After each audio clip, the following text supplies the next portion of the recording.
Assalamualaikum warahmatullahi wabarakatuh. Alhamdulillahirabbil alamin. Wassalatu wassalamu ala asrofil anbiya'i wal mursalin wa ala alihi wa sahbihi ajma'in. Selamat siang sahabat-sahabat semua. Mudah-mudahan kita selalu sehat walafiat, tidak kurang suatu apapun, selalu di dalam lindungan Allah Subhanahu wa taala. Oke sahabat, dalam kesempatan kali ini kita akan tampilkan sebuah statement dari Yusuf Manubulu yang ketika itu menghadirkan murtadin dari Padang bernama Ibu Yusnita.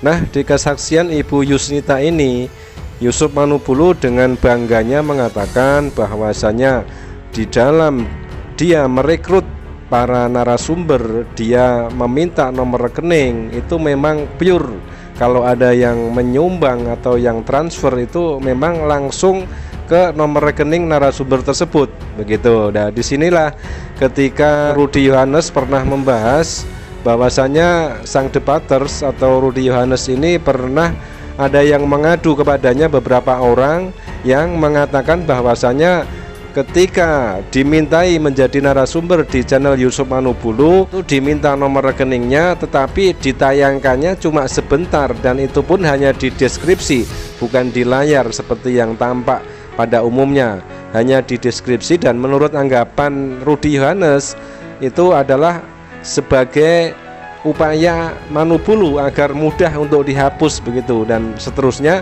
di deskripsi Yusuf Manubulu yang tercantum hanyalah nomor rekening Yusuf Manubulu dan para kroni-kroninya.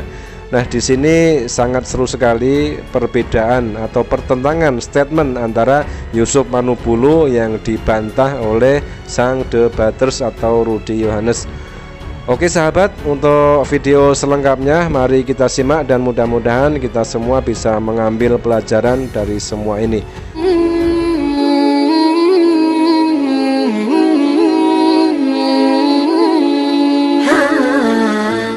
Haleluya, puji Tuhan. Selamat malam buat semuanya.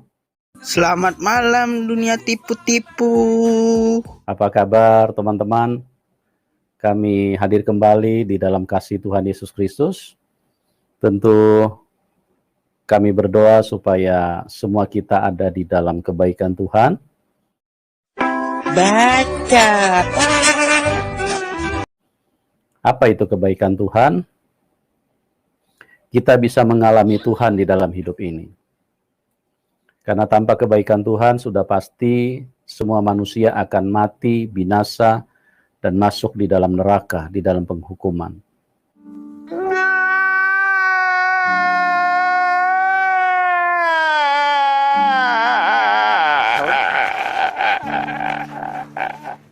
Tuhan Yesus datang 2000 tahun lalu supaya manusia dibebaskan daripada kematian. Tuhan Yesus datang 2000 tahun yang lalu supaya semua kita bisa pulang ke dalam kerajaan surga. Oleh sebab itu, dengan waktu yang sangat pendek ini, teman-teman, mari kita gunakan dengan baik. Carilah kebenaran itu. Bukan mengedepankan pembenaran.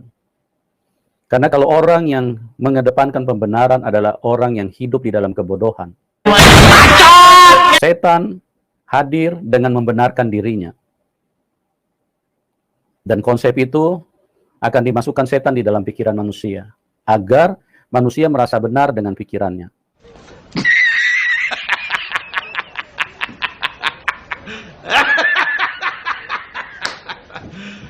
A few moments later. Nah, saya perlu jelaskan sedikit kepada teman-teman bahwa konsep kami di dalam pelayanan yang ada di YouTube ini, memang Roh Kudus mengarahkan kami berbeda dengan apa yang selama ini mungkin berjalan di dalam gereja.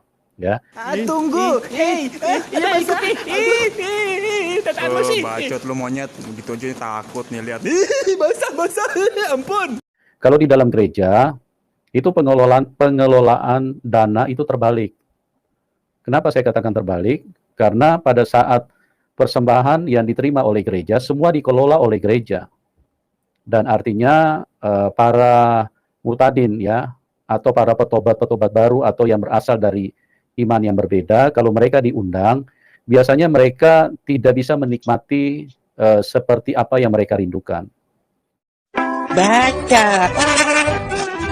Atau katakanlah biasanya kalau mereka kalau diundang di gereja memberitakan Injil, itu biasanya dengan konsep yang sudah berjalan selama ini yang kita sama-sama tahu, nanti gereja tinggal kasih PK sesuka hati mereka. Ya, entah Rp1, Rp2, ya berapalah kemanisan hati mereka, itulah yang diberikan kepada pengkhotbah.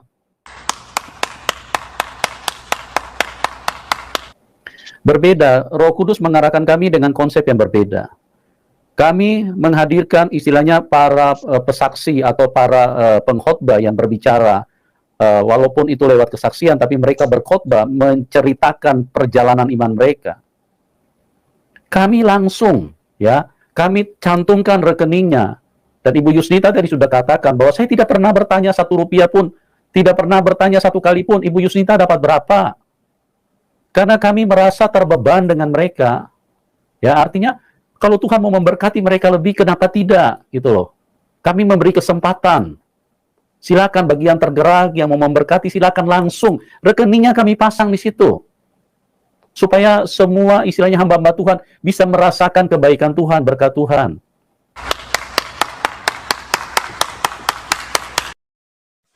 Baca. Saya melihat suatu hari di video saya ada channel Pak Manubulu. Di situ ada nomor WA yang bisa dihubungi. Yang mau bersaksi silakan hubungin. Kemudian akhirnya saya hubungi yang mengangkat seorang ibu yang bernama Caroline. Nah, akhirnya kami sepakat udah berapa kali rencana untuk live tapi nggak jadi-jadi. Akhirnya jadi. Terus saya dimintai untuk minta nomor rekening. Ada mungkin 2-3 kali ibu itu minta, saya belum kasih supaya jangan saya menganggap bahwa saya mata duitan. Begitu kira-kira. Tapi akhirnya waktu live itu mulai kira-kira 3 menit diulang lagi, diminta lagi. Saya tanya untuk apa? Kemudian mereka bilang untuk ditayangkan, Pak. Akhirnya saya kasih. Dan bersamaan dengan seorang ibu juga yang bernama Deborah, dia juga ambil nomor rekening saya dikasih. Nah, setelah dikasih, tapi nomor rekening saya tidak ditayangkan. Yang ada cuma di bawah, itu pun sebentar langsung hilang. Nah, saya tanya, Bu, tujuannya minta nomor rekening saya itu untuk apa? Beliau bilang untuk ditayangkan. Tapi kenapa tidak ditayangkan, Bu? Saya bilang, oh itu hanya ditaruh di bawah saja. Itu pun sebentar udah dihapus katanya. Jadi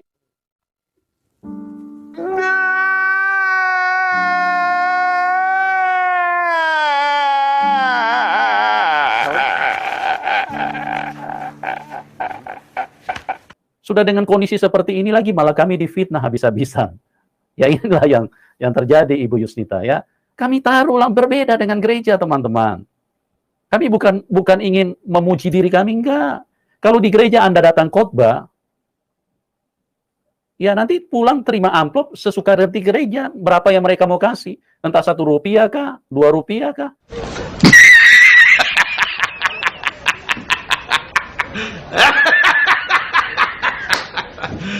Itu tergantung kemanisan hati mereka.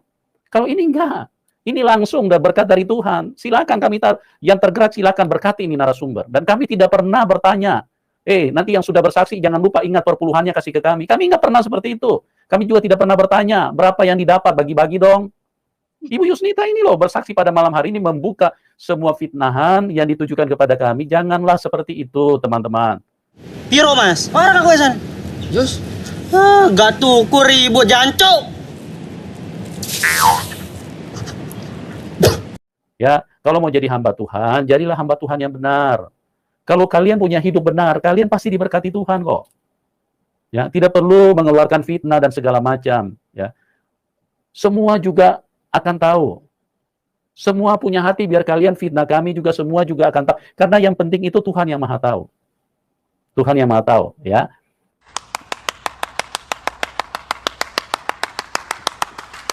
Kalian dan saya ingin mengatakan, bukan cuma satu orang Ibu Yusnita yang mendapatkan berkat yang lebih dari apa yang istilahnya pelayanan yang kami hadirkan lewat YouTube ini. Ada cukup banyak hamba Tuhan yang diberkati luar biasa. Kami tidak perlu sebutkan satu persatu. Cuma yang disayangkan, yang lain mungkin belum berkesempatan untuk menyampaikan seperti kayak Ibu Yusnita ini. A few moments later. Kawan-kawan, siang hari ini saya kedatangan seorang tamu, ya.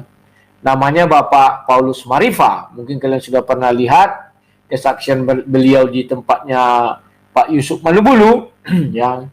Sehingga kenapa saya hadirkan beliau, karena saya tidak ingin dikatakan menjadi seorang pembohong. Harus ada sumber kesaksian daripada informasi yang saya berikan. Ya.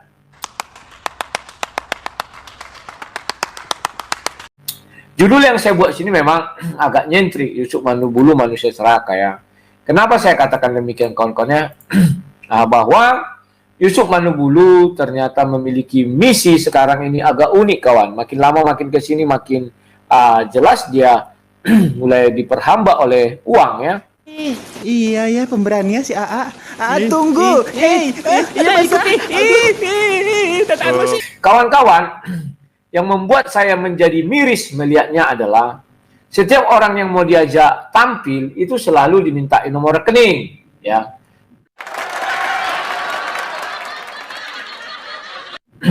Saya nggak tahu misinya apa, tujuannya apa, saya nggak tahu, ya.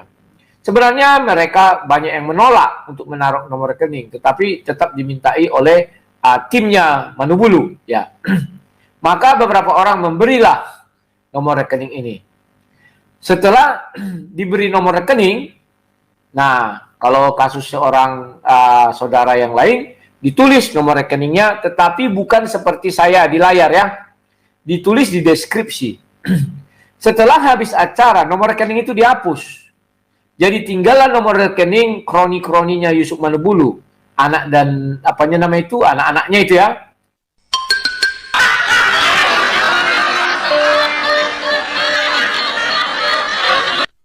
Nah, yang mengerikan, kawan-kawan, bahwa di situ ya mereka mendapat keuntungan dari hal itu, ya, kawan-kawannya.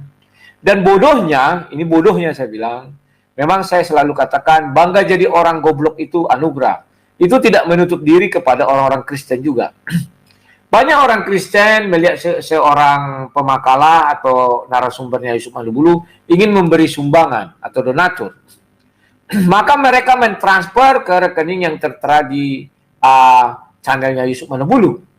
Tetapi ternyata dana ini tidak pernah sampai kepada si pembicara. Kecuali antara Muhammad KC dan satu lagi si yang perempuan itu, siapa namanya itu, ya, yang murtadin itu. Hanya dua itu aja memang memiliki kekhususan. Saya lihat di deskripsi nomor rekening mereka masih ada. Fatimah Satkia.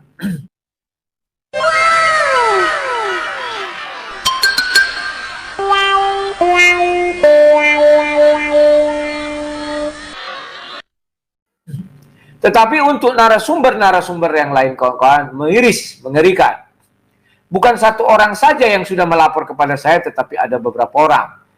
Dan kehidupan para anggotanya Yusuf Manubulu beserta Manubulu sangat mewah, kata mereka, ya. Ada yang tinggal di apartemen, ada yang macam lah, puncak segala macam, ya.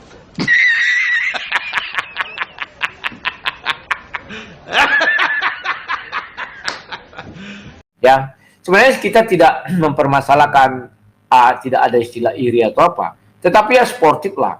Kalau kita undang seorang narasumber dan kita memperoleh keuntungan dari situ, ya berbagi, ya kan? Atau setidak-tidaknya cantumkan nomor rekeningnya, kawan, di situ, ya. Nah, kalau kalian lihat Yusuf Manubulu ini orangnya licik. Selamat malam dunia tipu-tipu. Dia tidak pernah mau membuat nomor rekening lawan bicaranya, orang yang beri kesaksian di layar, tetapi selalu di deskripsi. Tujuannya jelas biar gampang dihapus, kawannya. Nah, tinggallah nama dia dan anak-anaknya. Waduh, saya betul-betul agak emosional mendengar berita ini. Bukan hanya satu orang. Sudah terjadi kepada beberapa orang. Boleh dikatakan puluhan mungkin, ya. Ya.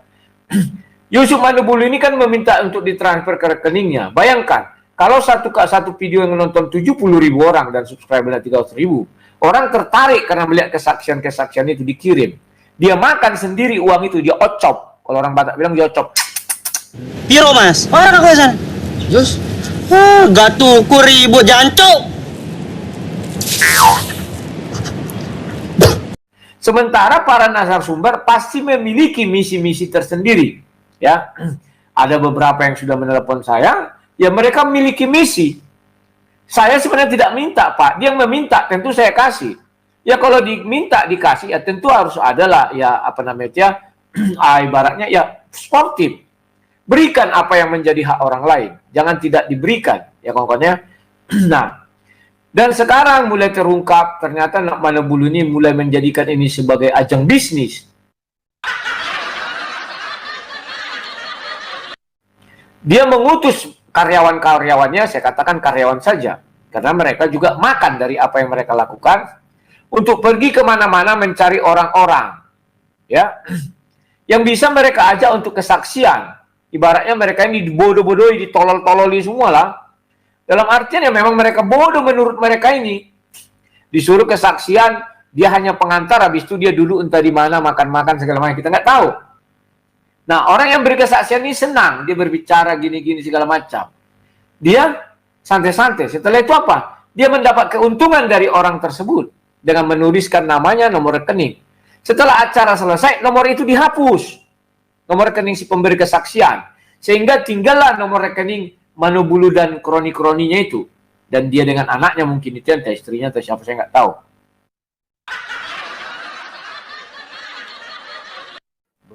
Setelah itu apa? Dinikmatilah hasil-hasil ini senikmat-nikmatnya. Sementara orang-orang yang memberi kesaksian dianggap sampah. Ucapan terima kasih, betul. Berkat mereka dari Tuhan itu betul. Tetapi kita harus tahu, kalau kita melakukan sesuatu yang sifatnya ya begitu, kita tidak salah berbagi, kawan. Sebab mereka pun membutuhkan untuk bayar pulsa, bayar ini segala macam. Apakah dia menjadi miskin kalau dia berbagi? Dia tidak mau, kawan, diocoknya semua.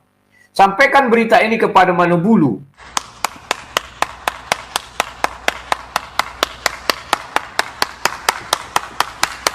Ya, jangan dibilang, wah, Sang Debaters ini apa namanya itu syirik. Saya tidak syirik, karena kesaksian itu sudah 4 orang. Belum lagi kalau saya tanya yang lain.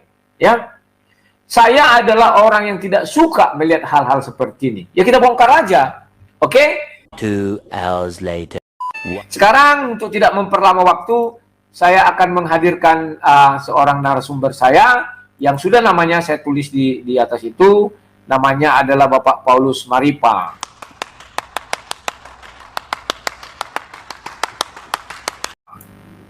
Halo Pak Paulus, selamat siang Pak Paulus. Shalom, selamat siang Bapak. Shalom Pak Paulus. Pak Paulus, kita baru pertama kali jumpa ini. Sebelumnya nggak pernah jumpa ya? Iya Pak. Kita baru pertama jumpa ini ya? Iya betul Pak. Ya. Nah, dan Pak Paulus ini mungkin sudah umur berapa Pak sekarang Pak? Umurnya 65 tahun Pak. Wis, mantap-mantap ya. Nah, Umur saya 17 tahun, umur saya 17 tahun saya minta mati baru kenal Tuhan, tapi Tuhan tidak kasih, Tuhan kasih bonus 65 tahun, Pak.